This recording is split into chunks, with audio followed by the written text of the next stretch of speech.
Nafarroako ezker abertzaleak, Nafarroako jendarteari.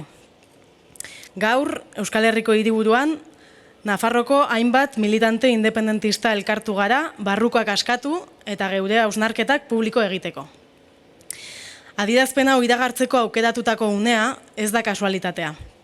Nafarroan pandemiaren bigarren olatua baretzen ari dela dirudienean, une egokia da eztabaida politikoa kokatzeko. Oraindik orain, osasun larrialdi batean gaudelako. Aukera eta beharra dugu gure arreta funtsezkoak diren erronken gainean jartzeko. Herritarren interes eta beharrizanak lehenetsiz beste ezeren gainetik. Gaur, ezker abertzalearen iritzi politikoa laburbiltzen duten 5 ideia agerrarazi nahi ditugu. Lehenengoa, zaintza erdigunera ekarri. Pandemia astinaldi orokor bat izan da, eta aurrekaririk gabeko egoera ekarri du, bai gurean eta bai maila globalean. Osasun larrialdi baten aurrean gaude, eta herritar zaurgarrienak kolpatzen ari da bereziki. Gure aitona-amonak, gaixorik daudenak, baldintza prekarioetan bizi direnak, pandemiaren edapena geldiarazteko neurriak hartu behar dira. Herriaren eta komunitatearen zaintza erdigunean jarri, bizitza finean. Horretarako gure askatasun indibidualetan ahaleginak egin behar baditugu ere. Baina indarrez esaten dugu. Pandemiaren edapena eragozteko ahalegina ezin da soilik neurri murriztaietan oinarritu.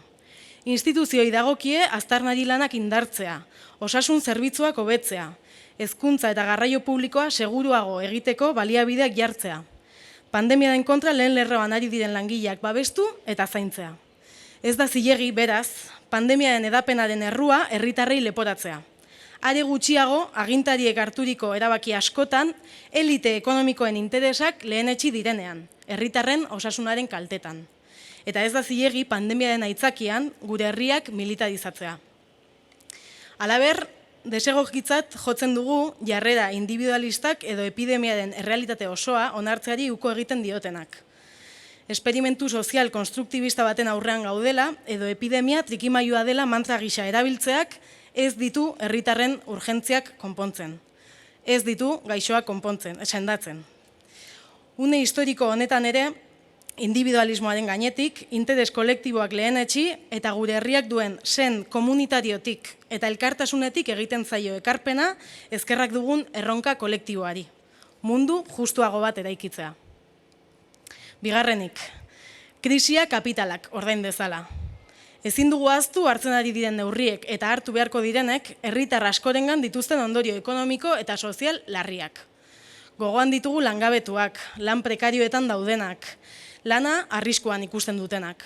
Gogoan ostalariak, komertzio txikiak, autonomoak, kulturgileak, zaintzaren eremuan ari direnak. Ez da onargarria sektore jakin batzuei ardura soziala eskatzea inolako babesik eman gabe. Ez da onargarria 2008an bezala krisiaren ondorioak betikoen bizkarruztea. Aberatsei zergak igo behar zaizkie eta inolako erabilgarritasun sozialik ez duten azpiegitura erraldoien eraikuntza gelditu.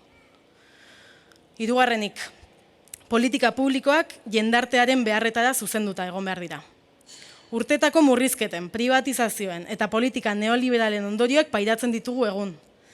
Politika publikoen norabidearen aldaketa gauzatzea ezinbesteko erronka dugu. Gehiengoaren aldeko fiskalitate eredua, esparru ekonomiko pribatuaren arautzea, zerbitzu publikoen indartzea, zaintza sistema publikoaren eratzea, austeritatearekin bukatzea, funtsean bizitza politika ekonomikoen eta publikoen zentroan kokatzeko erronkaz ari gara. Laugarren ideia, krisialdia probestu dena aldatzeko. Gaurko egoera ez da kasualitatea. Kapitalismoaren krisian izkoitza eta politika neoliberalen ondorio kaltegarriak azaleratu ditu. Eta era berean, zuzeneko eragina izaten ari da sektore askoren egoera ekonomikoan. Bestelako krisi batzuek ere eztanda egin dute azken urteetan. Hala nola krisi klimatikoak, zaintza krisiak eta migrazio masiboek sorturiko krisi humanitarioak.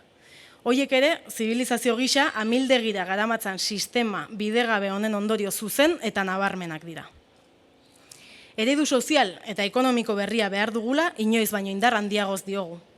Gure herriak sakoneko eraldaketa behar duela.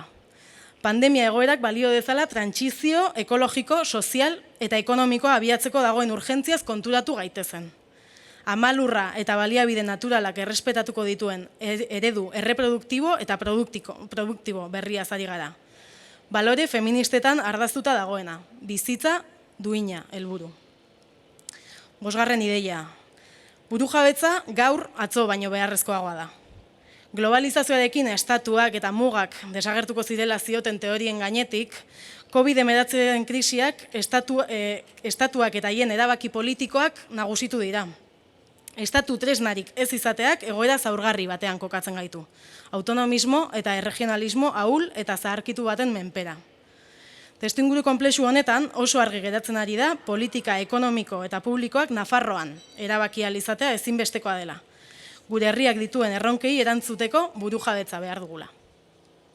Baditugu arrazoiak haserre egoteko. Baditugu arrazoiak kezkatuta egoteko. Orain, gure haserre eta ezinegona bideratzeko eta hori indar eraldatzaile bilakatzeko unea da. Horregatik, ezker abertzaleko komunitate zabalari eta euskal jendarteari oro har elkar zaitzera, antolatzera eta mobilizatzera dei egiten diegu. Bidegabekerien kontra konspiratu eta borrokatzera.